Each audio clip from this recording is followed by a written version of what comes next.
It's Zach Eady with Purdue men's basketball, and you're watching Boilers in the Stands.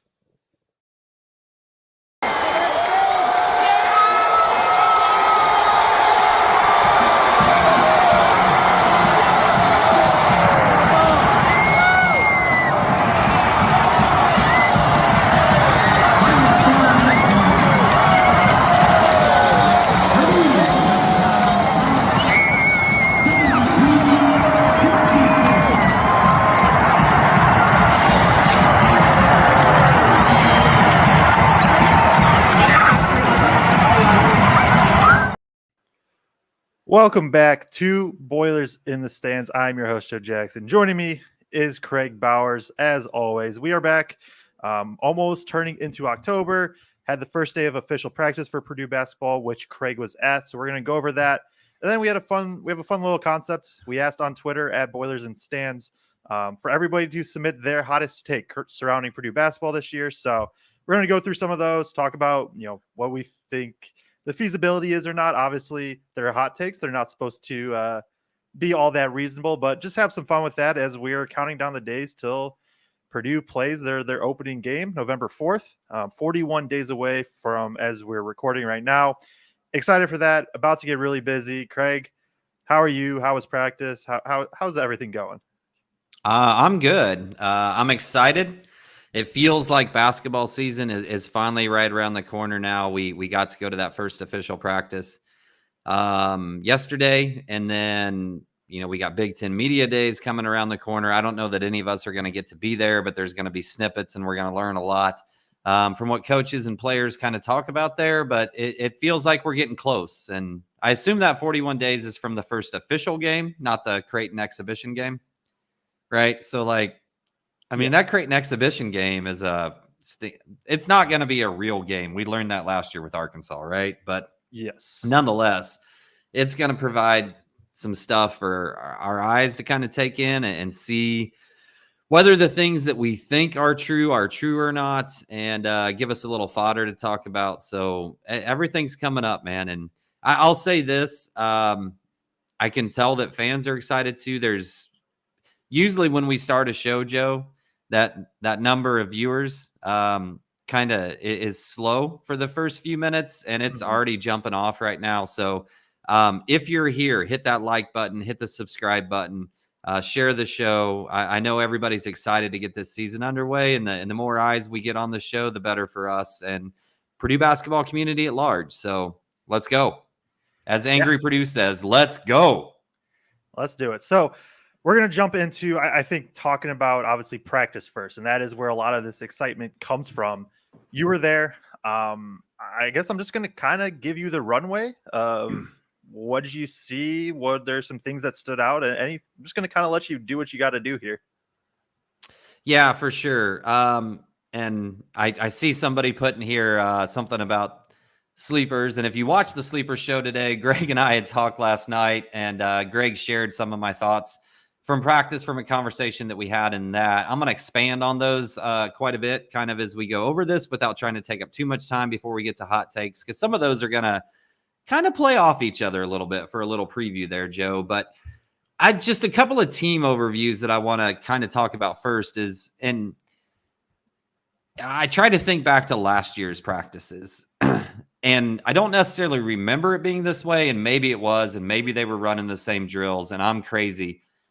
But there were drills they were running early on in practice that was all focused on getting the ball out fast and down the court after rebounds, and everybody sprinting to the wings and just moving the ball up the court as quick as possible. And I really expect to see that. I expect to see this team play faster than we've seen them play in the last few years.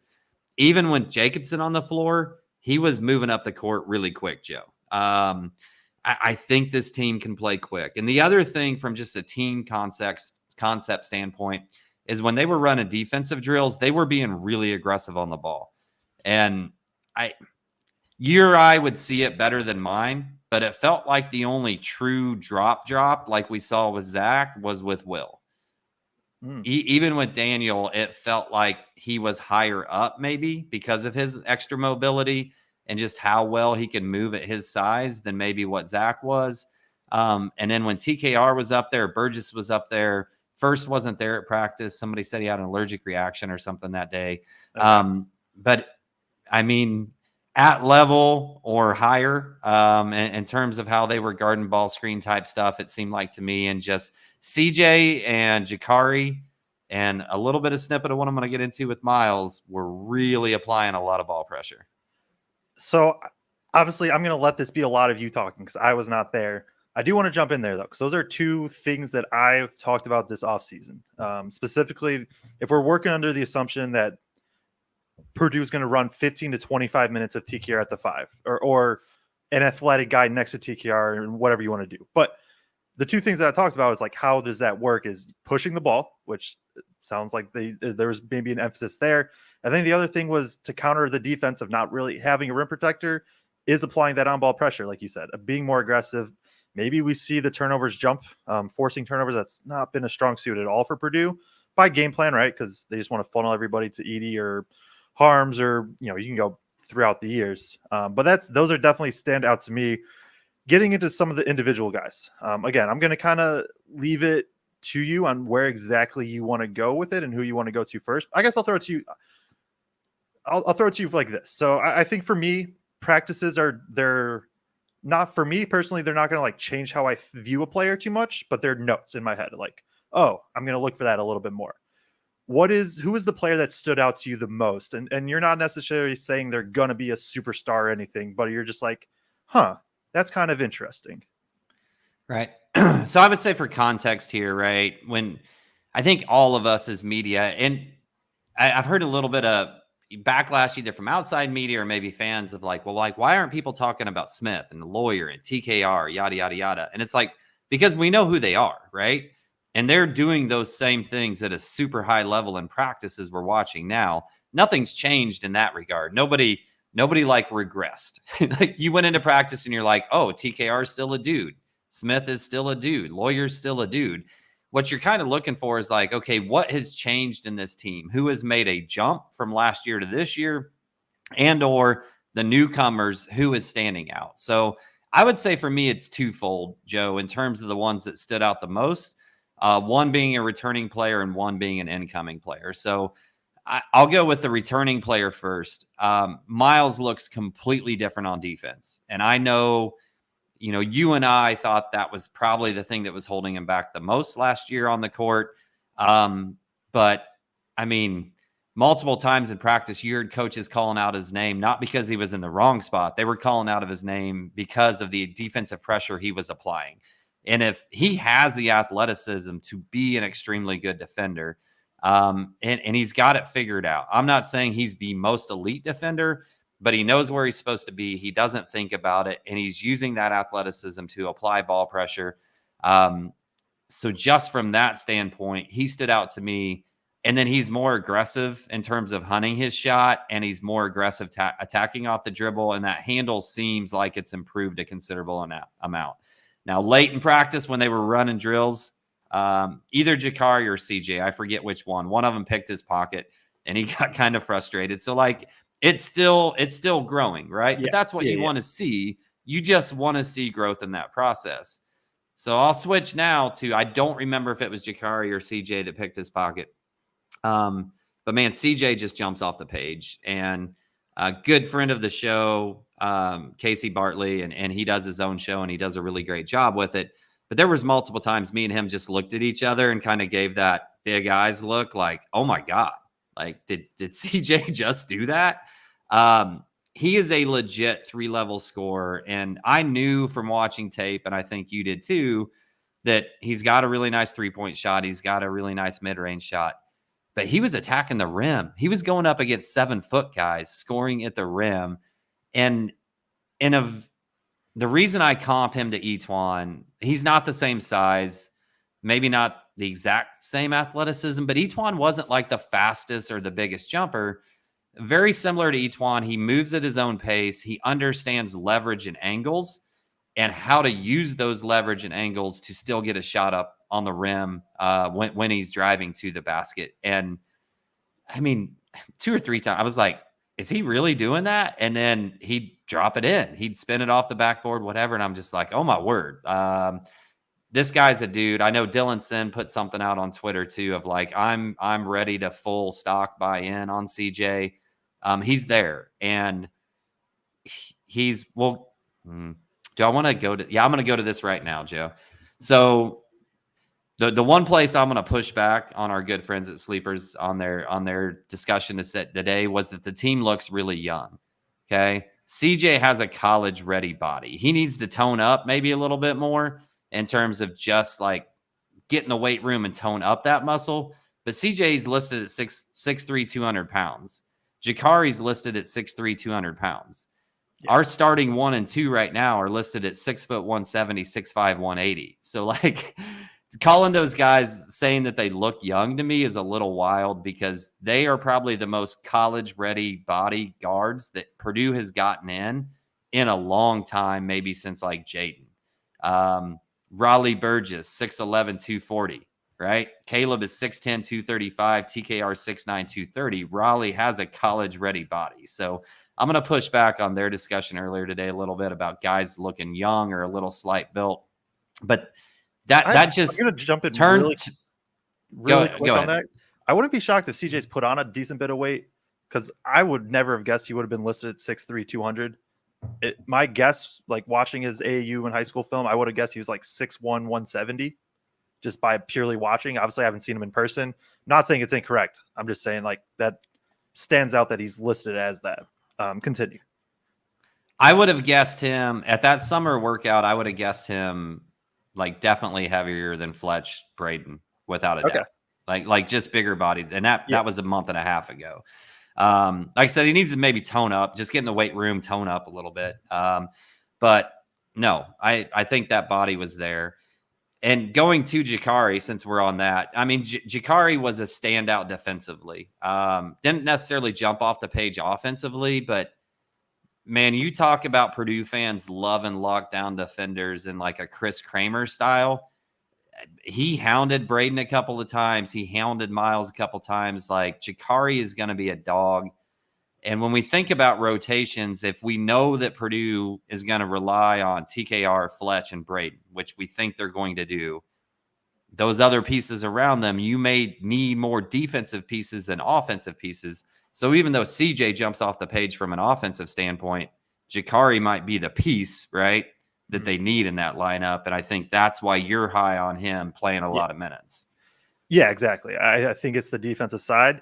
I've said that I thought he'd be back at points. It probably sounds, at least from some of the stuff you've said this offseason, that might be CJ's role. So which presumes like Jakari's going to be, because when we did he can play 1 through 3, right? Yeah. When we did the Jakari episode, which if anybody hasn't heard, we did breakdowns on all the incoming freshmen. Check that out after this for sure. We were both kind of like, who do we compare him to? And then towards the end, I was like, oh, Lance. Like he's going to be Lance type. And that's what it sounds like to me now too, of like this defensive guy that can play 1 through 3, bigger body. Like he's a little bit bigger than Lance just in general, at least height wise. They're about the same weight. But that's interesting to hear that's, I'm not saying it's going to be a 1-for-1, but it's that type of role sounds like what he's at least gearing up for in at least year 1. Who knows what Jakari looks like in years 2, 3, 4, but that stands out to me. And I wanted to address a couple of things that Painter said in the post-practice interview, but just to jump in with one that directly relates to that, he specifically mentioned that he thought Fletcher really benefits from having a secondary ball handler that essentially pushes Fletch to a true 3 almost in that situation, or I don't care whether you call him a 2 or 3. It's just a secondary ball handler when we're playing a team that applies a lot of pressure to help Braden out, but then that takes Fletcher off of that role where he's got to handle the ball as a secondary ball handler. And he specifically said, like, Jakari and CJ can fill that role kind of that Lance did last year.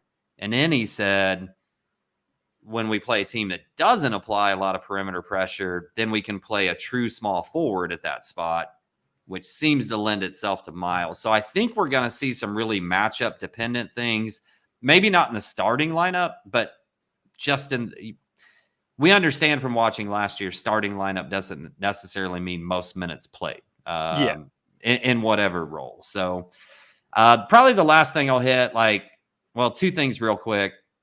Berg just swallows rebounds. He's so big. And not just height, but he's just so big bodied.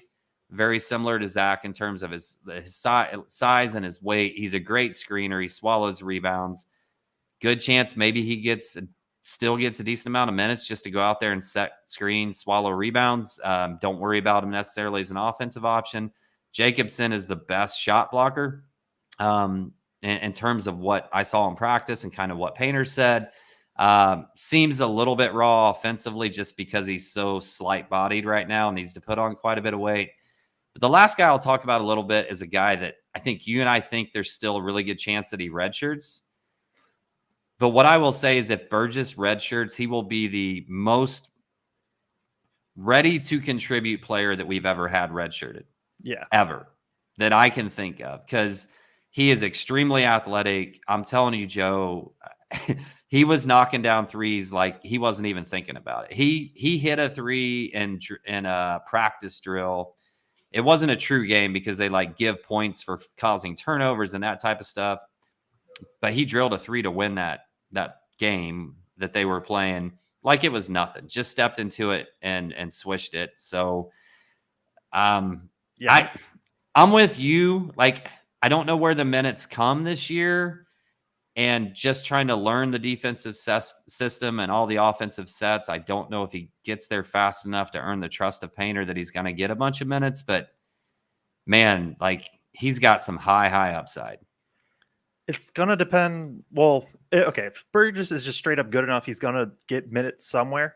But it's also probably going to depend on Painter. We've heard Painter talk about this in the past of if guys are willing to buy in and be hey, I'm giving up a year now, but that means year 5. I'm going to just have that extra year, which is invaluable. But it's also what are Burgess's goals? Is he wanting to try to go pro? Is he trying to, obviously everybody is in some capacity, but is that his ultimate goal and he wants to get there faster? That's not a bad thing for Purdue. That just means he probably wants to play right away. And so then I know that they'll talk and they'll figure it out, whatever's best. But yeah, I'm willing to be wrong on Burgess. If he's just that good and he just can't be redshirted, that is probably a very, very good thing for Purdue. I know you've been high on him both times you saw him, so it'll be interesting to see. Yeah, I mean, was there anything else that I know that was kind of the last thing you were talking about. Anything else kind of smaller, anything that stood out? Well, I would just say, so we've all kind of bought into the idea that the starting lineup is going to be small ball with TKR at the 5. And really that kind of started with a report from, quite frankly, the person that all of us trust the most, right? When it comes to Purdue reporting. And I think there's still a really good chance that's true, but I've yet to hear Painter tip his cap that way. And in the post-practice interview, he still said, we can run Cam at the 4, TKR at the 5, but it's just not something we've practiced much at all yet. So interesting. I'm back to kind of being up in the air of whether they're fully bought into that small ball thing. Maybe he's just playing cat and mouse with everybody.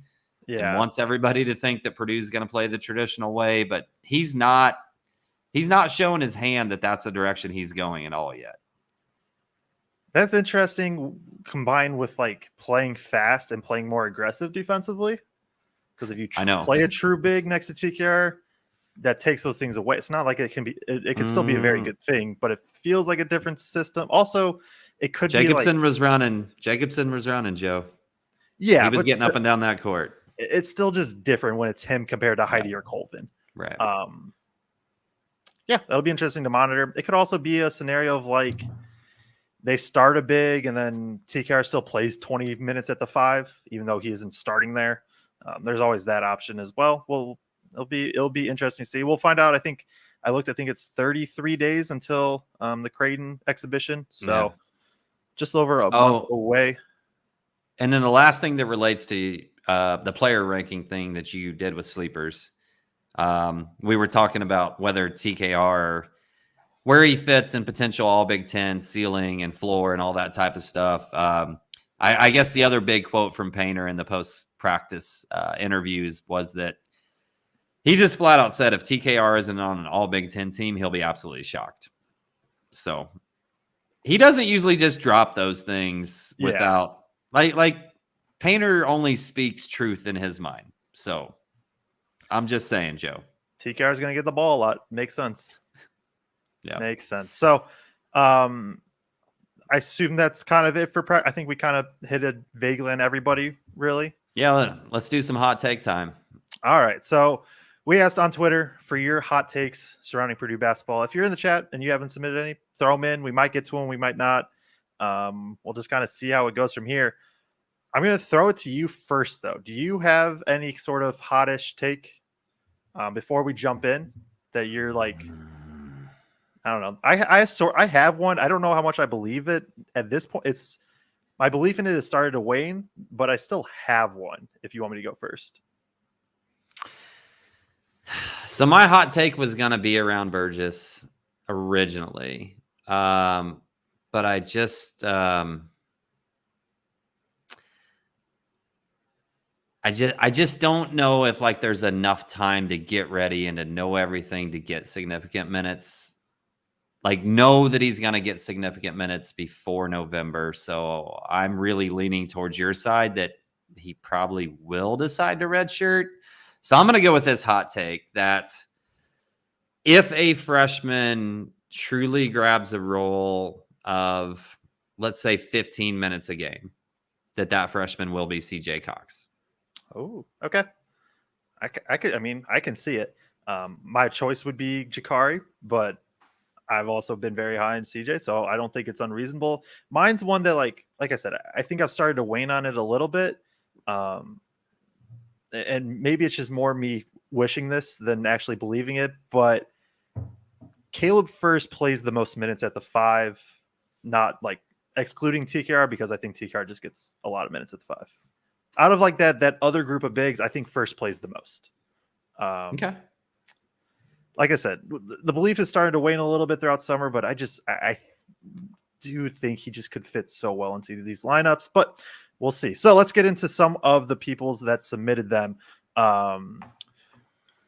We have a list here. We'll just kind of go through and we'll talk about how much we like them, don't like. I don't know. We'll see where it goes. From Llama with a Hat, Purdue will be the only team from last year's Final Four to make it back to the Final Four. We had a couple others surrounding the concept of another Final Four run. That's a hot take. I think before I guess we dive into all of these, I think for pretty much all of them, it's all like, yeah, there's a small chance of that. It's not likely. I think that's just the general overall consensus. So we don't have to say that for everyone, but right. I mean, that's Purdue, what a hot take is. Yeah, exactly. Purdue being the only team long shot. Yeah. Purdue being the only team from last year's Final Four to make it back. I guess. Well, who were the other 4? NC State. Probably not. And then UConn and Bama. Yeah. I'm not if I man, I love Purdue and I would love for them to make it back to the Final Four, but if I'm betting on one of those 4 from last year, I'm probably betting Bama. That's where I think I would go as well. Yeah. I think Bama's going to be good. Jump into Captain Boiler. My bold take is Miles becomes the leading scorer on this team. I think he's the most natural scorer and benefits the most from increased play time with Braden and what I anticipate to be a 5-out motion offense that wants to get out and run in transition. So, bold take is Miles becomes the leading scorer on this team. Should we like rate him 1 through 10 or something? Like the probability that it happens? Yeah, 10 is like I believe this will happen. 1 is like there's a 0% chance of this happening. We should definitely do that. Okay. So Miles becomes the leading scorer on this team, 1 through 10. Now, naturally, these are all going to be lower numbers, but we'll just have fun with it. Yeah, there's a few on here that I'm going to have high numbers because there was a few that I was like, that's not a hot take. But I would give this a 3.5 because I do think there's a world where let's just say post Zach Edey era, it is harder for guards to just get their own shot. Or harder for guards to get open shots without creating them on their own. And I think there could be a potential world where like we just need to give Miles the ball sometimes and say, take your 3 dribbles and rise up. We've seen him attack the rim a little bit more at the one summer workout and at practice. So I'd say it's not out of the realm of possibility. You could see a major freshman to sophomore jump like you saw with Carson, but I still don't think it's likely. Yeah. Sorry, I didn't quite hear the last word you said, so I thought you were still going. I'm looking up something really quick, though, because I think I've been on record being like I'm a little bit lower on Colvin than consensus. I still think he'll be very good this year. Okay, no, this isn't maybe not quite as much as what I was thinking. Randomly into my head popped Johnny Davis. Okay. Who went from he had more of a role freshman year compared to Colvin, as I'm looking back, but wasn't like a huge name or anything. And then boom, he became a top 10 pick off of an insane season.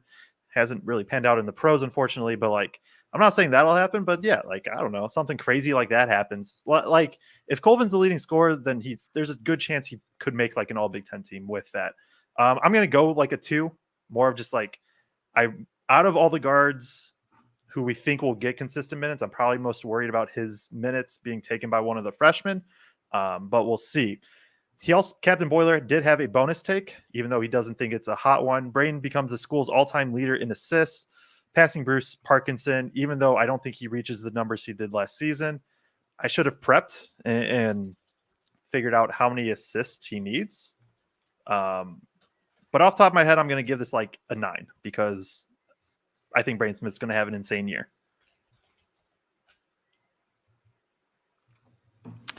No, I do too. And luckily for you, so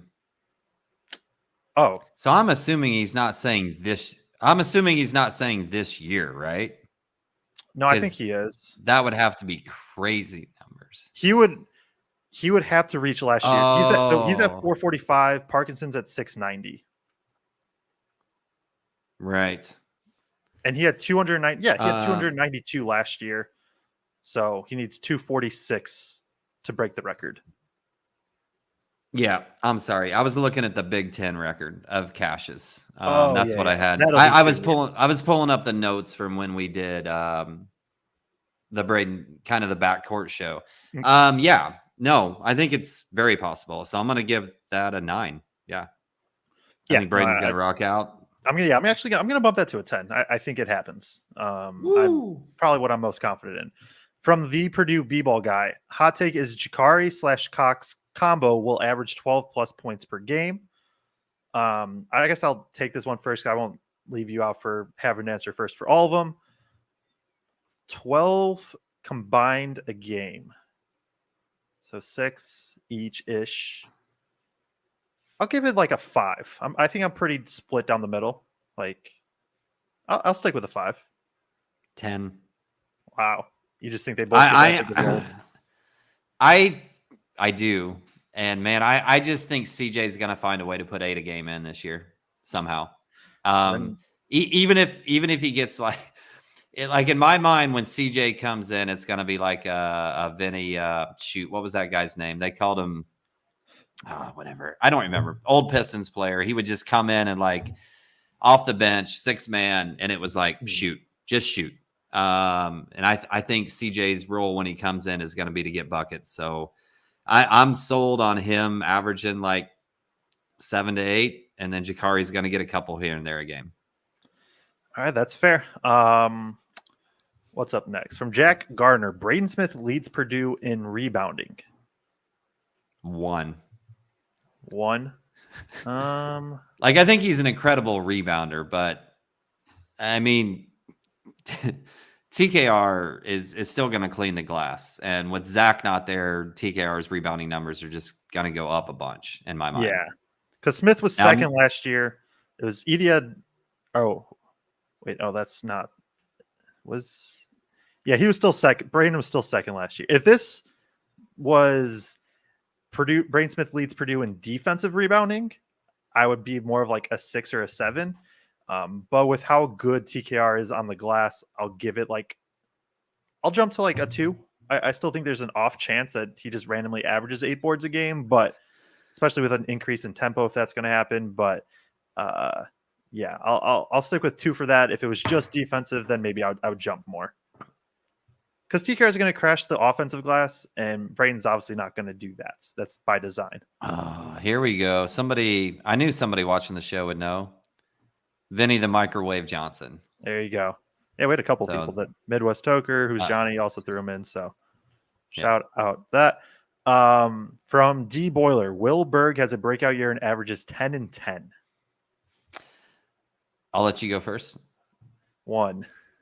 Okay. It's not Berg slander. It's more of like averaging 10 and like Umar Balo was like he averaged that rebounding wise, but it wasn't much more. And Balo played like 27 minutes and considered one of the better bigs last season. Like that's just really hard to do.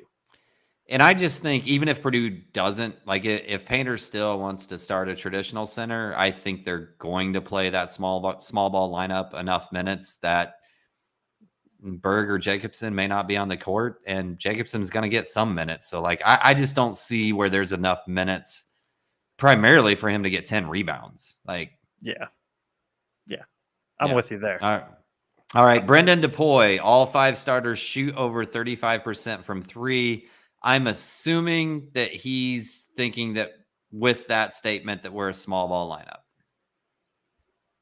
I would assume it has to be, unless you're buying into Jacobson being a shooter, which I don't, at least at the moment. I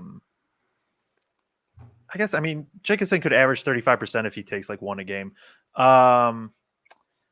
So if we're assuming TKR is at the 5, Heidi's at the 4, Colvin 3, Fletch 2, Braden at the 1. Braden, Fletch. It really comes down to whether you think TKR is going to shoot 35% from 3 or not. Last year, that's it. Because everybody else he was is 33.3% on less than an attempt a game. I'm going to go with I'll go with a 3. I'm going to go with a 3 because just with TKR being used more, he might take a few more. I don't know if I fully trust it. So I'm gonna flip you on that, and I'm gonna go with 7. And here's why. Without Edie in there, I think the amount of threes that TKR takes is just much, much lower. Because I think, essentially TKR was asked at times to try to help space the floor as a 4 that could put up a few threes here and there. And I just don't think he's asked to shoot near as many this year. And I think there's a decent chance that in a smaller subset, he just hits enough and that he catches that window where he's on a streak, I guess is what I'm saying from a statistical standpoint. Okay. And hits 35. Because he only took 24 last year. Right. So I'm saying like maybe he only takes like 12 and it's a really good 12. Fair. All right. Yeah, even if he goes 5 for 12 there, like that's not unreasonable at all. Nate Benner, and I love this one. I'm not going to be behind it, but I love it. Heidi will be the best player on the team by season's end. I'm going to go with a 1, but I love the thought process. As somebody who is all in on a Heidi breakout year, like I'm going to go with a 1.1 just so it's like slightly differentiated, but I love the thought. Yeah, I'm going to go with the 1 as well. And I love Heidi. I just think when you look at this team in terms of who's going to be asked to do what, Heidi has a very specific role. And there's things that he does really well. He defends really well. He shoots from 3 really well. He runs the rim on alley-oops, straight line drives off that baseline really well. I don't know that he really has like the skill set right now to like go get his own shot or come off a curl and hit a little mid-range or anything like that. So I think he's kind of got a ceiling of like maybe averaging 10, 11 points a game and 6 or 7 rebounds a game and is a really good defender. But I don't know that the skill set's there yet to like have that jump. Also, by the way, we have a really high probability for a first team All-American on this team. So there's that. We're gonna have 2 with Heidi. Okay, my bad. I'm gonna flip it. I'm gonna change this just a little bit, and I think it could be a little more interesting question. What if it was more of Heidi is the best in their role. Like out of every player's roles, Heidi excels the most in his individual role. Because Braden Smith is probably the best point guard in the country. So Yeah. like Braden Smith is still going to be the best player in his role. That's fair. That's fair.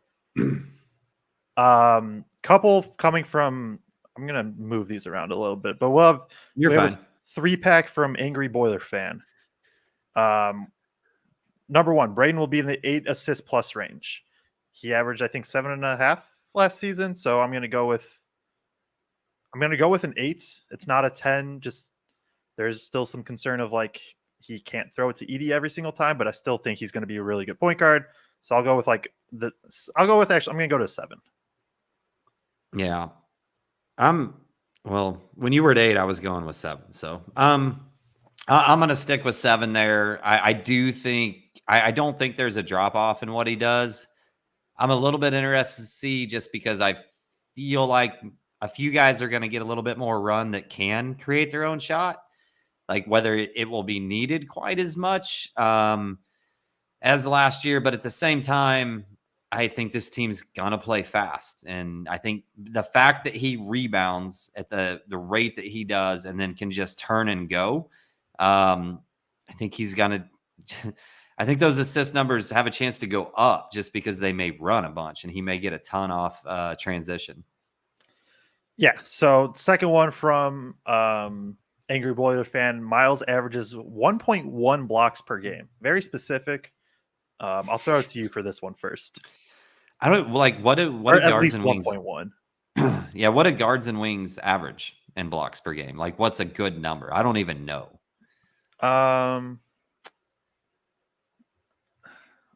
Edie averaged Edie averaged 2.2 blocks a game last season, to put in perspective. Right. So who's like a good would have been like an elite wing defender last year on anybody's team? I'm just curious what they would average. I guess Ace Baldwin's the first one that comes to mind, but not him. Brooks Barnheiser Jawan Gary was good in the Big Ten. Jawan Gary's a good example, I think, because I think he was actually good defensively, and he averaged 0.8 blocks per game last season. Yeah, I feel like that 1.1 is really high. Yeah. So I'm gonna give it like a 3.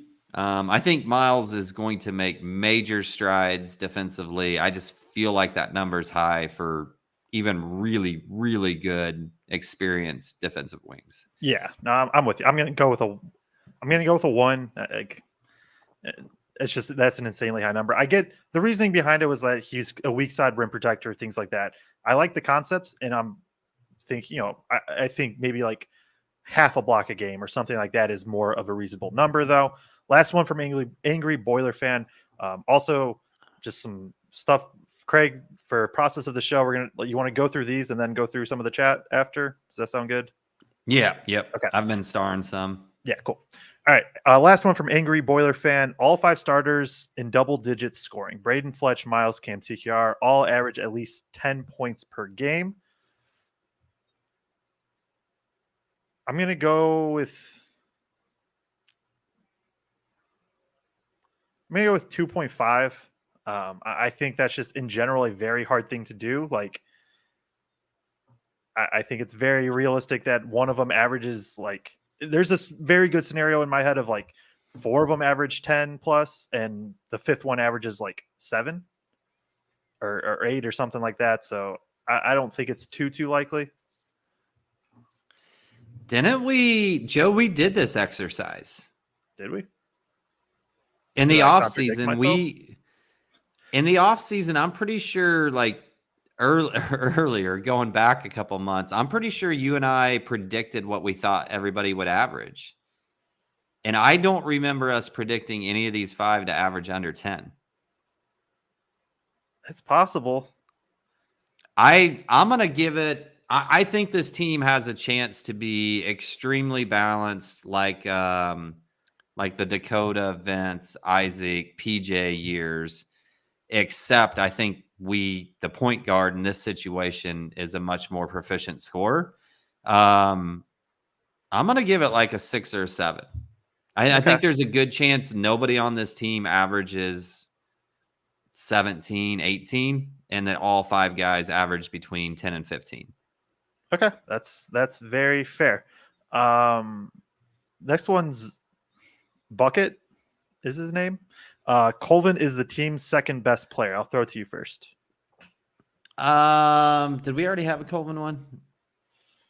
Yeah, leading scorer on the team. So second best player. I think that gets really tricky because then you get into all the other things, right? Not just scoring, but defense and just running the offense and doing all the little things that you're supposed to do and whatnot. I mean, we talked about the chance that there's a chance he just has an insane breakout year from a scoring standpoint. So there's a chance. I just think when you've got Braden and TKR and Fletch on this team coming back after years that they've had and TKR being just poised for an extremely big breakout year, I'm gonna give it like a 5 because there's a chance. So that's like right in the middle. There's a chance. Yeah, I'll go 3 just because Braden's one of the best players, period, in the country. And TKR is going to get the crack at being basically still the guy, even with Braden Smith existing. Yeah. So, no, I'm going to change mine. I'm going to go to 2.5 because we take Braden off the board. Then there's 4 players left, 25% chance. There you go. All right. The math checks out to me. This next one from Boilers. I don't know if there's anything more, but from Boilers, Purdue starts to figure things out going into the tourney and make another deep run into March.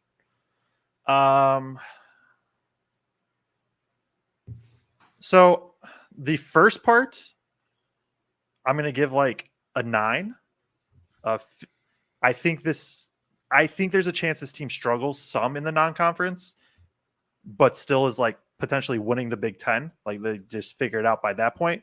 And then the deep run into March, when I factor that in, like I assume what's a deep run? Final 4? Elite 8? I would say deep run's Elite 8. Okay. I think when people make the Elite 8, people call that a deep run. Elite 8. I'll give Elite 8. That's tough. I'll give it a 3. That's just where my gut's telling me, so I'm going to go with that. A 3 that we make the Elite 8? 10 is like I think it's going to happen. 5 is like I'm 50-50. Like, yeah, I'm going to go 5 because obviously the year before this past year, we had an incredible team and we lost in the first round. So like anything can happen in March, but I think this team has every bit as good of a chance of making an Elite 8 as the 18-19 team, as the year before when Isaac got hurt. I think they got the same type of chance. All right, fair enough. I'm going to backtrack. Anthony Lennon said Stephon Castle for a really good perimeter defender. I just looked it up. He averaged 0.5 a game. We'll talk about. There's no way. There's no way Miles is getting 1.1. Hey, you skipped one that I really wanted to show, which was Matt Spurgeon. Said Colvin will get called an effort guy on a TV broadcast. I'm giving that an 8 because of what I've seen at the summer workout and at practice. Like I said, like I've heard multiple times coaches calling him out for the defensive effort that he's putting in drills. I think that mindset has flipped, and I would not be surprised at all to hear that. I'll go 5 just because I got no real input on it. Like, I'll leave it up to 50-50 from there. But we'll be looking out for that specific. Everybody that's watching, because especially when we're covering in person, we don't actually get to hear the broadcast. If he ever gets called an effort guy, somebody definitely has to let us know for sure, though. Yeah, my bad for skipping that one. Justin Overman. Purdue breaks some type of 3-point record this season. Specifically, 10 different players hit a 3 in a game to break the NCAA record. I don't know if it's me or you up first. So if 10 guys hit a three, we've got our starting five. Yeah. We got the starting five. That's all reasonable. CJ, Jakari, reasonable. Caleb, reasonable. I mean, Will and Jacobson both doing it. We've seen the video clips of them shooting threes. The way that this breaks out is it's one of the early non-conference games where Purdue's up 40, and it's starting five: Harris, Cox, First, Waddell, and a walk on. Yeah, it could happen. It could happen. What would you I'm gonna give it. 10? I mean, that's a wild because everything has to break right, and there has to be enough time for the walk on to still attempt and make it. Unless Berg or Jacobson steps out, I guess. Or Berg. I'm still gonna give it a 2, but also say would not shock me at all. Yeah, I'll go with that as well. That's where my head was going, was 2. And he is actually, Justin Overman is listening. He said, "You didn't ask for warm takes, LOL." That was exactly my thought process. Yeah, that's what we wanted, hot takes. If all these we were just 10, 10, 10, they wouldn't be hot enough. So I love the take. A couple more from fans, and then we'll get into some of the chat here. Chris says, "We have 2 freshmen who make the all freshman team." I really, really love this Purdue freshman class. I am higher on Harris than most. I was higher on Cox than probably a lot at the beginning, and I think people have caught up. This is a 0 out of 10 for me.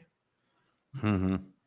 And that's this is a stacked freshman class in the Big Ten. Plus, there's 4 new teams.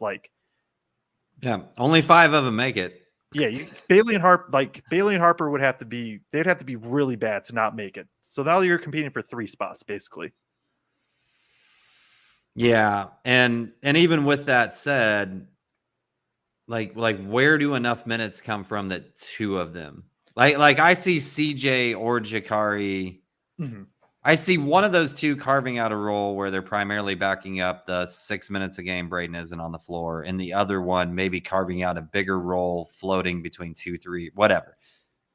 I think, but I just don't see. I could see one freshman potentially carving out a large enough role to make the all freshman team, but I would put that at a 2, just with the returners that we have. So 2 of them making it, that's a 0 for me too. But I love the hot take. I really do. Yeah. Because it's buying into hey, there's this this freshman class maybe is a bit underrated for Purdue, right? Because the Big Ten has a lot of incoming freshman stars. We mentioned Harper and Bailey. Yakuchonis for Illinois might just be a top 10 pick. Trent Perry is somebody I'm crazy high on. Derek Queen, I mean, if you trust Andy Kant's rankings, he's a top 5 big in the country or whatever he was at. So that makes it tough, but I understand the concept of hey, this freshman class still could be really, really good. Ryan Ellerding, Braden Smith has 5 triple doubles this year. If he said 3, I would be I could go to a 5, but 5 triple doubles that's out of 35 games, we'll say. So that's 1 out of 7, which what is that, 14% or whatever, 15% of games is a triple double. I'm gonna go with a 2. Yeah. Did he get one last year? No, he was a rebound short 3 times. That's what I thought. Yeah, I just don't see it. Like you said, 2 or 3, I'd lock in pretty hard, but 5 is a lot. Yeah. So yeah, I'm gonna go like a 2. So last one, and I don't know if we set it up this way. This is one that I'm sure people will talk about. We don't have to. Go ahead and do it. Go ahead and do it, because I did hear a rumor the other day. Derek Miller says Jakari Harris overtakes Lawyer in the starting lineup. I can go first if he wants. No, I'm going to go first. I'm going to push back, but I did. So I had somebody text me the other day who is a basketball media person, not one of the credentialed Purdue press, that said, "Hey, is there anything to this rumor that Jakari is going to start this year?" And I was like, say what? Like I have not heard that rumor. So like I don't know anything about it, but who knows? Maybe like Painter's about production. I think Jakari and Lawyer do so opposite things well that I don't see it.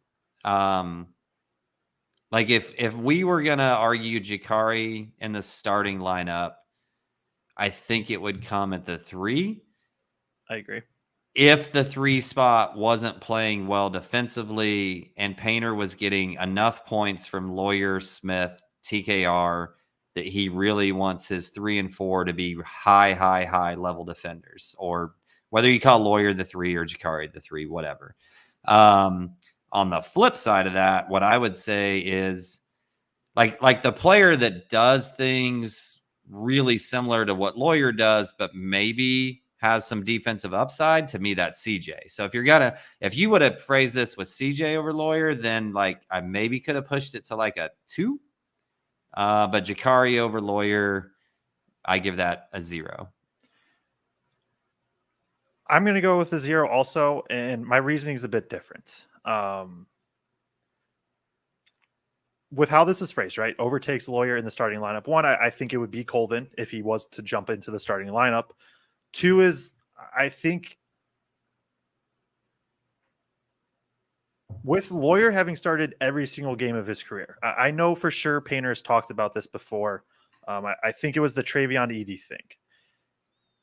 There's sometimes there's guys that just are comfortable in a spot, whether it is off the bench. Like some guys are more comfortable off the bench, some guys are more comfortable starting.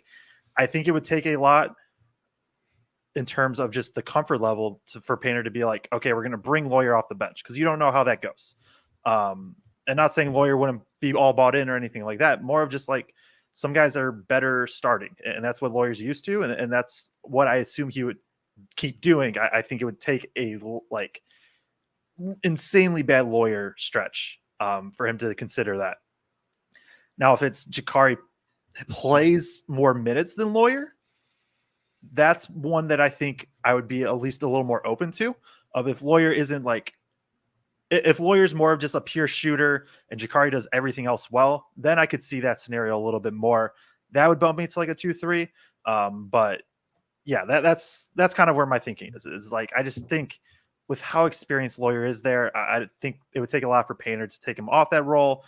Minutes wise, that's a different story. Justin Overman said that was Rafael Davis that put it out That's there right. about with Harris starting. I will add with that though, he had Smith, Lawyer, and TKR locked into starters. I know in that tweet thread, he had those 3 locked in. Presumably, if he says this then, which he did, he said, what if Harris starts? That would probably mean over Colvin. So yeah, that was all the hot takes from there. And let's jump to some of the comments. Just let's see. All right, I'm going to read these. We're going to flip this, Joe. I'm going to read the comments. That way you get to go first here. All right. So Fletcher will lead this team in scoring. So we go from Fletcher's out of the starting lineup to Fletcher's the leading scorer. I love hot takes. That's Fletcher Lawyer discourse right there. You're getting the full extent of it. I'm going to go. I'm going to go. My immediate thought is 6, 5. I think Lawyer's going to be really good. And there's a scenario where it definitely happens of like Braden averages 9 assists and TKR isn't like otherworldly in the post, right? If TKR puts up 14, there's a way Lawyer sneaks in with like 15. I just looked up Ryan Klein averaged 12 his senior year. And no, I know you talked about Painter said they wanting to run more stuff for Lawyer like they did for Klein, things like that. So do I think it's going to happen? Probably not. Do I think there's a decent chance though? Yeah. So 5. Yeah. No, I think that's the perfect number. Because I mean, right now we're saying your 3 most likely candidates are TKR, Fletch, and Braden. So, I mean, right. And I don't know that there's a definitive, this guy's definitely going to be the leading scorer. So, minimum, I'd give him a 33% chance. But I'm comfortable to 5 also. Okay. I just feel as long as Edie drawing double teams, like didn't contribute overly too much to him getting open shots. Like it obviously contributed to everybody getting open shots, but I get what you mean. yeah, you know what I'm saying. So, all right. So here's a fun one about our guys from Sleepers.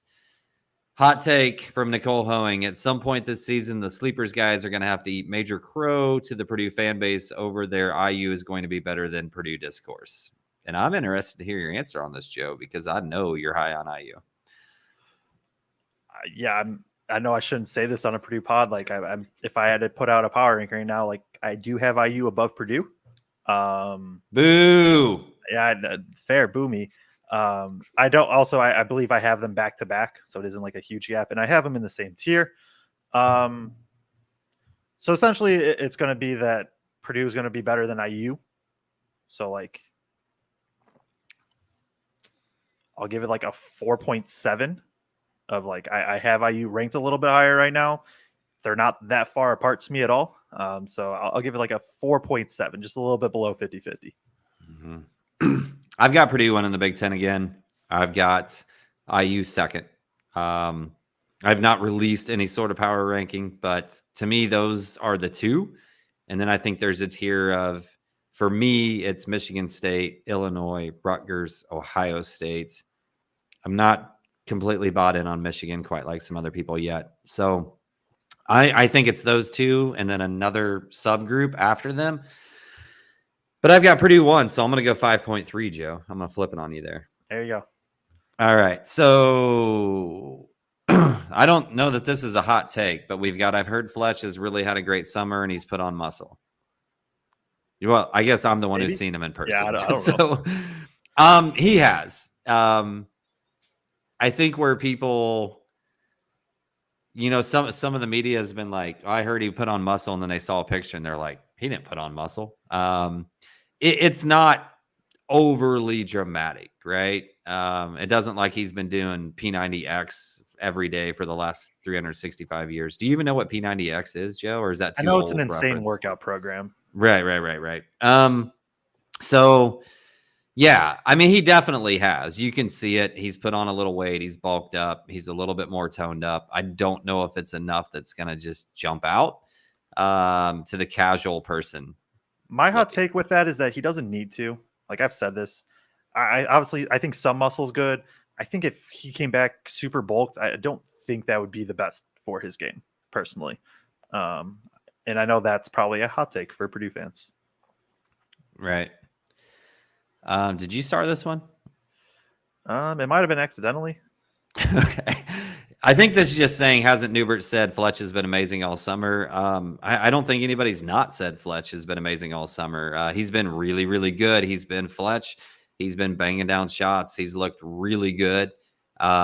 Again, I think the reason that most of us media don't just go on and on about Braden, TKR, and Fletch is because we expect them to be that, and we're looking for like where are the changes coming with this team. So here's a hot take. Jacobson will be a starter by March, Joe. By March.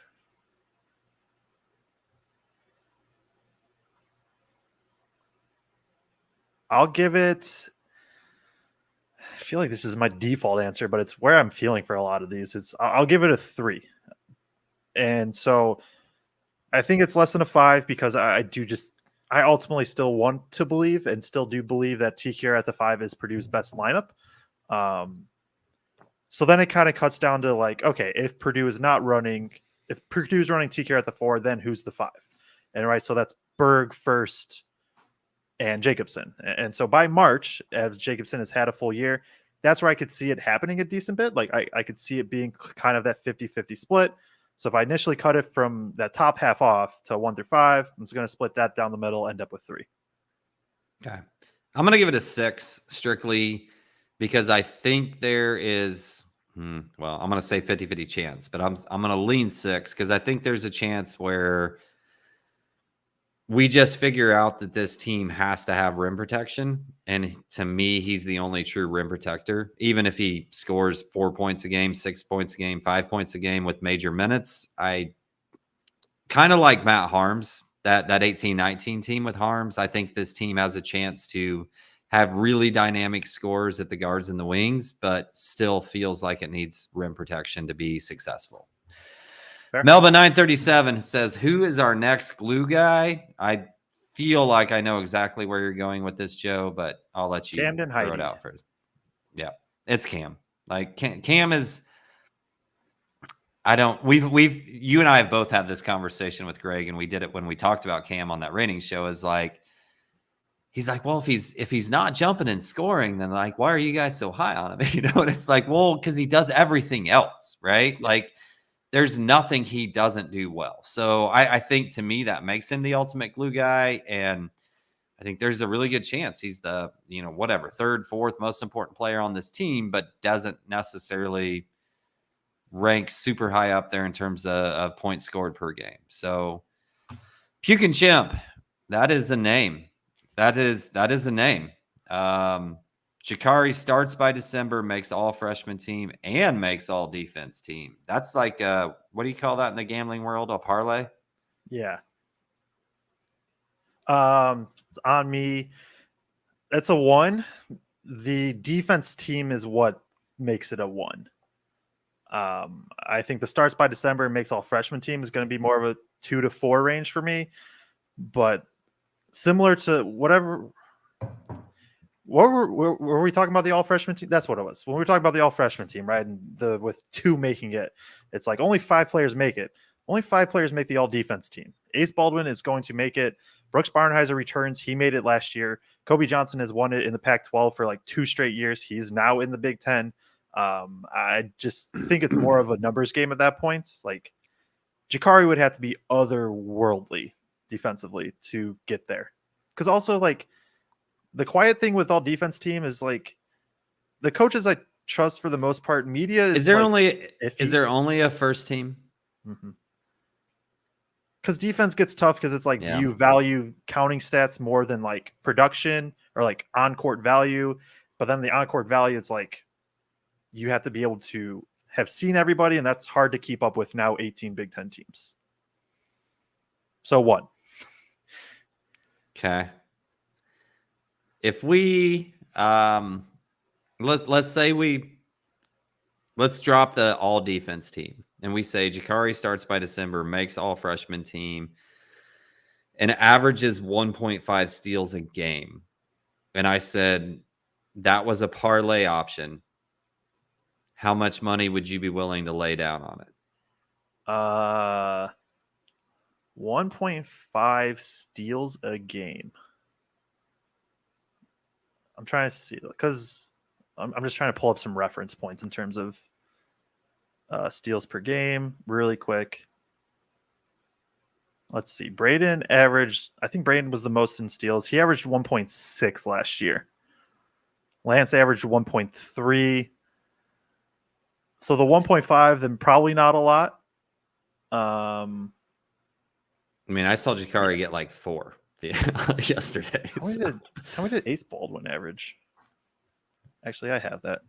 You can you can give your number or whatever if you want while I look this up. Yeah, like I don't think there's any way somebody that doesn't start till December makes an all defense team. So like you, I think that kind of disqualifies it, just makes it a 0.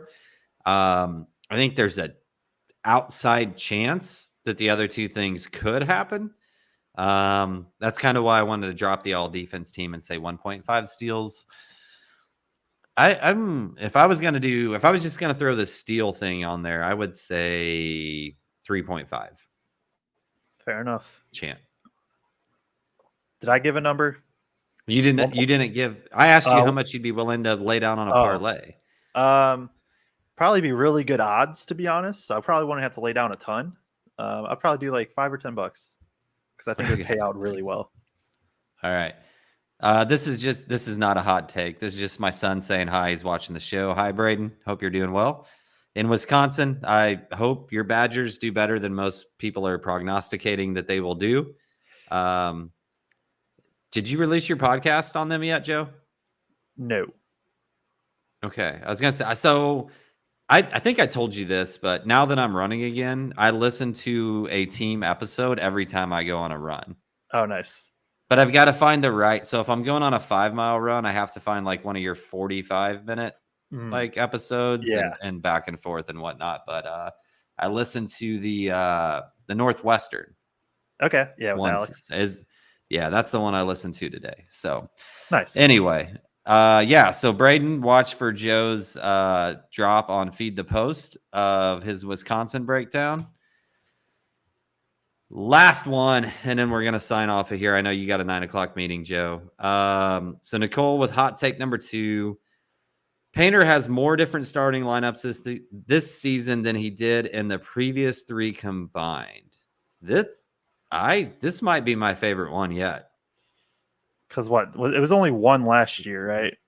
It was one all year last year. Oh, yeah. Because like the year before, Edie missed a game because he was sick. It was a bye game.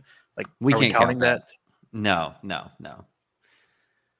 Okay, because then the year before. Well, but Brandon went in and out a little bit. And was there anybody else? First and Gillis. So did we have 3 or 4 different lineups?